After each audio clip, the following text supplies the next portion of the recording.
Yeah, let me continue a little with this.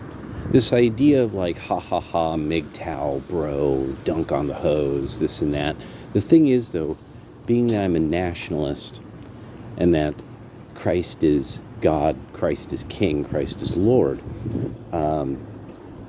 it's wrong to necessarily sort of have like a hatred for the hose. Like, now to know that, okay, iniquity, what was it?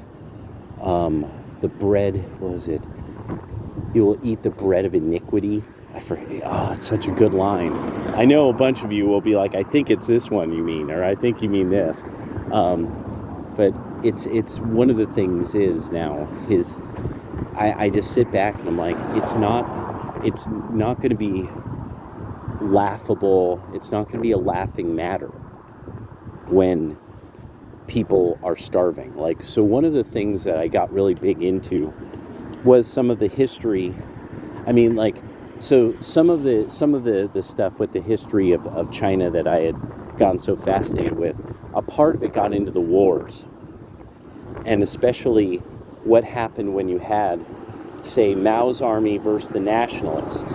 At that time, the starvation of Chinese people was unreal.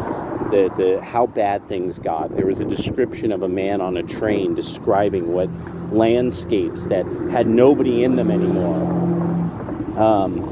as he was going to have to kill a man who had that because the military had said this man belongs to your group and you're going to have to deal with him because he's a notorious criminal.